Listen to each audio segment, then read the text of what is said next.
Hi, it's Dr. Ray.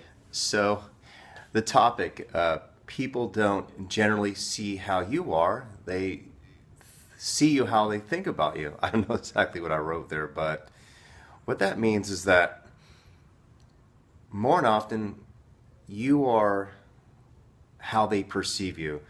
The image of you, what you portray, is going through their filtering mechanisms. How they've come to be or know what is familiar. In other words, anything that we experience is convoluted with our database, meaning that, uh, what we know of it. And for example, if were to just tell you this very moment, think of an apple. Immediately you probably went to maybe a red apple because all you've heard was information about red apples. Also, maybe because you were told that, an apple a day keeps a doctor away, whatever it is, that it's something that's embedded in your psyche that you're not even aware of it. So you form an idea about that. In fact, this is one of the reasons why when we don't understand something, that we might feel a little bit vulnerable because we're not able to go into our database and kind of come up with this conceptual opinion or understanding of what's going on. We might feel that. In other words, we need to feel some sense of control. So with that being said, when we are looking at another person, we have a tendency to project onto them what we know, how we think about them. So this goes to me remembering something that happened on Facebook many years ago. And that was, I had a person text message me, through via Facebook, and they said, "Are you the same Ray doctor who used to work at so and so?" And I remember working at this press company when I was 16 years old, and I said yes. And she said, "I cannot believe you are a relationship coach. You were arrogant or something." And I didn't know her intentions, why she was even reaching out to me. But my response was, "You're absolutely right. I probably was arrogant and 16 years old." And that was it. And of course, I I blocked her or whatever. I didn't feel the need to have this conversation. There was more to it. But, what's interesting about social media is that people from the past show up. And so if you're doing something much different, maybe you're in a better place, some people have a hard time understanding that because you are in their box. Like, for example, when I got into this line of work, some of my friends thought it was just like friends back home, thought it was some like fake thing or some persona because those who remember me when I was a teenager, I was wild. I partied, I did everything. And I played in a band. I still play in a band. But I was a wild person. I wasn't an asshole. I wasn't mean to people. But I was, seen more as a wild person. How would I, get a doctorate in clinical psychology? How would this person who used to do beer runs at 7-Eleven, which is you run into 7-Eleven, you grab 2 cases of beer and you run out, and hopefully you're fast. And yes, I did that in front of a lot of people because I was also really good at sports and I was really fast. So my fast legs came to good use back in those days. So imagine that impression that people had. So,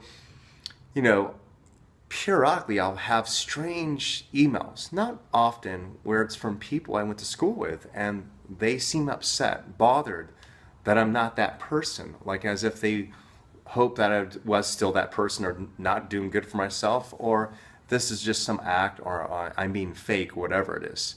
So I'm sharing this story because it happens in my circumstances or with your family members, such as your parents still see you as a child. In fact, my parents, I remember I remember going to, I don't know if it was a baby shower or something like that, and I was able to take the day off. And my brother said to me, or had happened to be talking to my mom. My mom's asking, you know, is Ray coming? He's like, yeah. He doesn't he have to work? And my brother said he doesn't have like a regular job. You know, he can do what he wants. And she didn't really understand that. So when she saw me at this baby shower, even though I was making good money and so forth, she asked me. She's like, Raymond, are you okay? You know, when are you gonna find a regular job? Like the way that she thought of me being was like as if I was not able to take care of myself, because two things. It was that where I was in my life, meaning that I still probably came off as insecure, not happy with my work or whatever it was, but also she didn't understand, you know, how entrepreneurs work.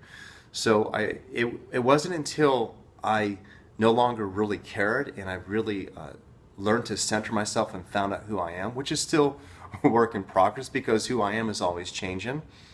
The person that I looked in the mirror at and saw last night is not the same person this morning.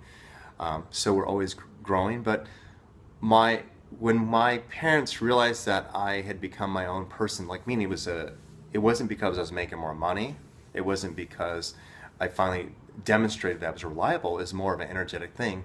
Then we kind of had a different relationship. They were able to see me as I am, whatever that means. Still, they might not see me exactly who I am, and I'm fine with that. So just remember this, that you could be saying the same thing, the same positive thing to two different people. And one person, they're like, wow, you're a great teacher. How did you attain this enlightenment? And then you share that with a friend, a brother, and they're like, yeah, you're full of shit, or they just don't take that in. They're just not your audience. So it could be difficult for people to really see you for how you are, where you're coming from, what you're expressing and everything else. Because I also play in an 80s tribute band, imagine how that'd be for a client who puts me in a box as far as completely Dr. Ray.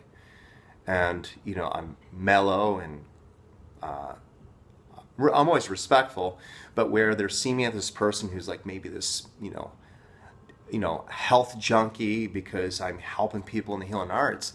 And I have had clients show up at my shows a few times and they're like looking at me like, oh my God, like, because it happened. I mean, it's a small town and I happen to attract clients who like 80s music, go figure, and they happen to end up at the same place. And there's this experience where they're having to adjust to that because it just didn't fit their filters. So I hope what you learn from this is that don't be trying to convince people, and don't try to figure out why they don't understand you, and don't try to figure out why they still put you in a box, or figure out why they don't believe you, or everything else. It's not really up to you to convince them or to become anyone different. What happened to my parents was just organic, but I'm not out there trying to prove myself. People will project onto me what they think about me and so forth. So, know who you are, and just know that people who are in alignment with where you are now, who you become, will know you and see you. And oftentimes it's not people you went to high school with. You're still in their box. Oftentimes it's not your family members because of something you did when you're a teenager and so forth. So, know who you are, and I guarantee you that you'll see other people match that and you'll feel a lot better. So I hope you enjoyed this video. This is Dr. Ray. I love you all. Hi, it's Dr. Ray here. So I hope you liked that video. Do you know that you have a specific relationship blueprint that is guiding every decision that you make when it comes to choosing a partner and patterns? Most of it's unconscious, such as, do you find yourself attracting unavailable people, or a bunch of maybes, meaning that it's almost there but it's just not right, or when you're in a relationship you lose yourself. Now this is all part of your relationship blueprint, and until you change it, you're going to continue to attract those same experiences. It doesn't matter how young or old you are, we all have a relationship blueprint. I have a book that I want to give to you free that teaches you what yours is and how to change it. All you need to do is click on the link or go to my website, which is raydoktor.com. That's RAYDOKTOR.com. Some of the things that we cover in the book is, what is your relationship blueprint? Like, what were the survival mechanisms that maybe influenced it? Also, how to decode it, and what are the 3 most common love blockers? You might be surprised that you might fall into one of those categories, and how to never get stuck in a relationship again. Again, all you need to do is click on a link or go to my website, raydoctor.com. I hope you truly enjoy it. Thank you.